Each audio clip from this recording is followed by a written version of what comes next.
His physique is strong. Note the slight tremor. Acceptable. Log his lineage and assign him to the heavy infantry. For most of us, the act of love is shaped by desire, affection, and connection. But for the Spartans, it was none of those things. In their world, it wasn't a choice, it was a command. A duty dictated not by the heart, but by the state itself. Their mission was singular: to forge the most lethal human weapons the ancient world would ever know. Spartans weren't raised as people, they were manufactured as soldiers. And the process of their creation didn't begin on the battlefield. It began in the bedroom. Forget the legends of crimson cloaks and heroic last stands. Behind the myth of the 300 lies a chilling truth, a cold system of human design, so merciless, it makes the darkest dystopias seem almost merciful. At the core of this machine was absolute state control over reproduction. In Sparta, personal choice meant nothing when it came to love or family.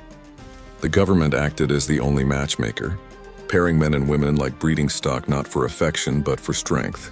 Old magistrates, scarred and hardened by war, examined young men as though they were prize horses, judging height, stamina, and lineage. He was the tall, broad-shouldered warrior, born from decorated ancestors. She was the strong, fertile woman with wide hips and an unyielding frame.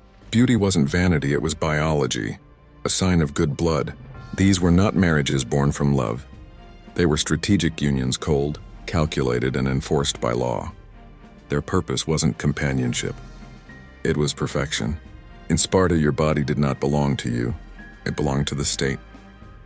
And every heartbeat, every union, every child existed only to make the nation stronger.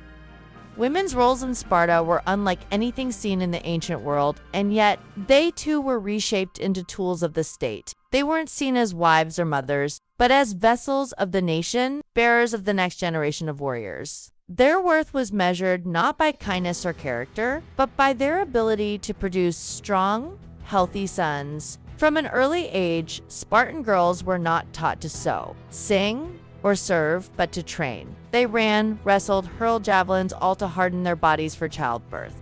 They were told their battlefield was the birthing bed, and their greatest honor was to give birth to a soldier. Their will didn't matter. Their bodies did. In this world, love was irrelevant, and desire was optional. The body itself was no longer sacred, it was state property. But Sparta's system reached even darker depths. What happened when a warrior's wife could not conceive, or when she bore children deemed weak? What if elsewhere lived a woman of strong blood trapped in marriage to a frail, aging man? Sparta had an answer, a chilling clause in its moral code. The state allowed, even encouraged, a strong warrior to father a child with another man's wife. It wasn't called adultery, it was called duty. A woman's womb could be loaned to the state, with her husband's consent, because producing a strong child, even through another man, was not a scandal. It was an honor to the family and to Sparta itself. In this strange and brutal society, love and fidelity were crushed under the boots of eugenics. Happiness was irrelevant, only perfection mattered. For Sparta's greatest mission wasn't peace or prosperity, it was the purity of the bloodline. And so when a Spartan child was finally born, it was not a time for celebration. It was a test. The newborn was not placed in its mother's arms, but carried to a place called the Lesh, the gathering hall. There, a council of aged warriors known as the Gerousia awaited.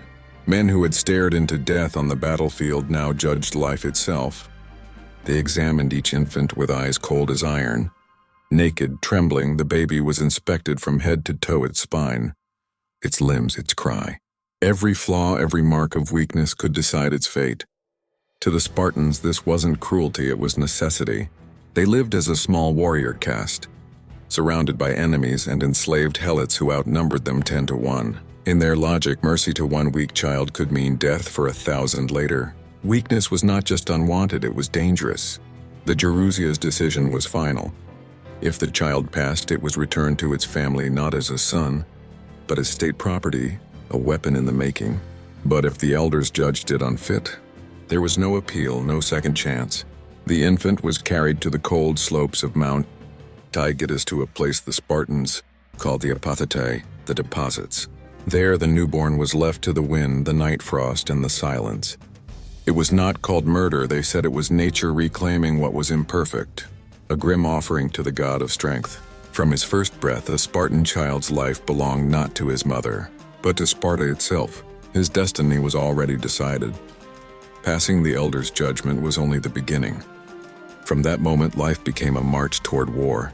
At 7 years old, the state came to claim its property. The boy was taken from his home, from his mother's arms, and delivered into the hands of the Agoge, Sparta's most feared institution. The Agoge was not a school. It was a factory for warriors, a place where children were shattered and rebuilt in the image of perfection. Picture it, you are 7. Your mother doesn't weep. She only nods. From that moment, your new family is your unit boys your age, sleeping in cold barracks, eating meager rations, trained to obey without question. You will not live in a home again until you are 30. And by then, the word home will nothing. The first lesson was simple. Comfort is the enemy.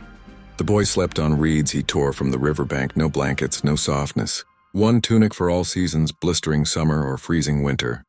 And he was always hungry. The rations were deliberately small, a test of survival. The boys were encouraged to steal, not for greed, but for skill. To steal was a lesson in cunning. To be caught was the true sin. Failure, not theft, brought punishment. Whips lashed across their backs until they learned the law of Sparta. Success justifies everything. Each lesson carved one truth into their minds: survival is earned through strength, deception, and endurance. They weren't raising children. They were breeding predators. But hunger and pain were only the body's trials.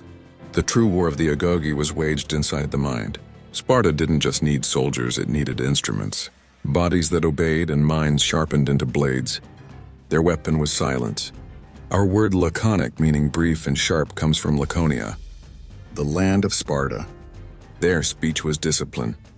Talking idly was punished. Every question from a teacher was a trap, designed to forge precision. Hesitate and pain followed not from anger, but to teach that every word must strike like an arrow. Even cruelty was part of the curriculum. Older boys, called Erenes, ruled the younger ones with iron fists. They humiliated, mocked, and beat them, all sanctioned by the state. It wasn't random bullying. It was training to harden the spirit, to erase fear, to teach control under pressure. Pain became normal.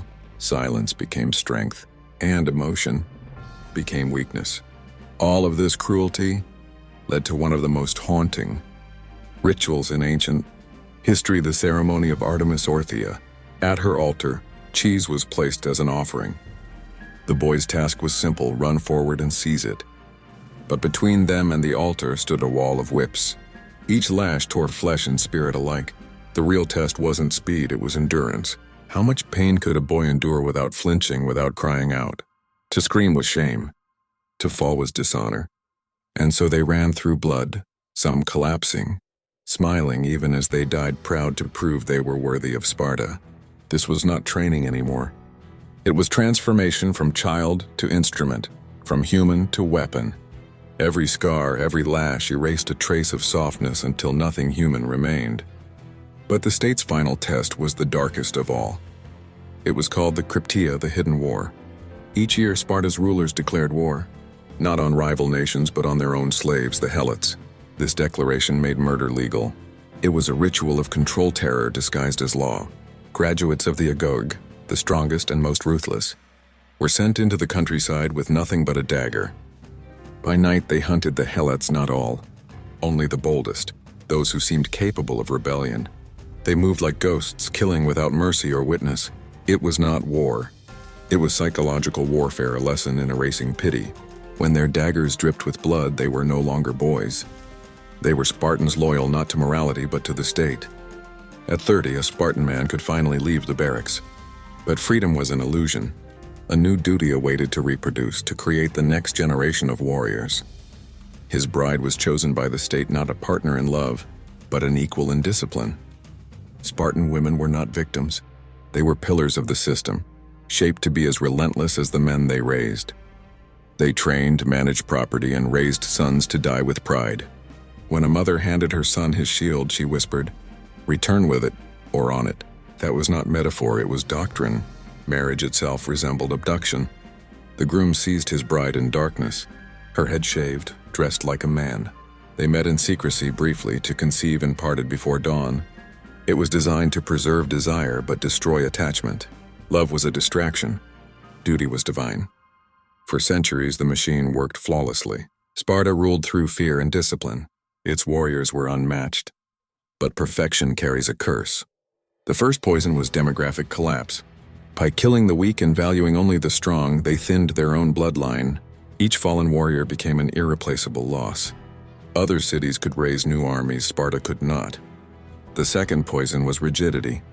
They forged soldiers who could obey, but not innovate. As the art of war evolved, Sparta stood still. They were masters of the past, unprepared for the future, and the final poison came with victory. When Sparta defeated Athens, gold and luxury flooded in. Greed rotted their discipline. Wealth replaced honor, and equality, the very foundation of their system, vanished. Then came Leuctra. The Theban general Epaminondas concentrated his forces into a single hammer blow, crushing the Spartan phalanx. For the first time in living memory, a Spartan king fell in battle. The myth of invincibility shattered. Sparta never recovered. Its once feared legions became relics, its customs turned to spectacle. By the time of Rome, Sparta was a museum, a ghost city where tourists came to watch echoes of cruelty, performed for applause. In the end, the story of Sparta is not just history. It is a warning. A people so obsessed with perfection that they sacrificed everything human to achieve it. They succeeded in creating the perfect warrior, and in doing so sealed their own extinction.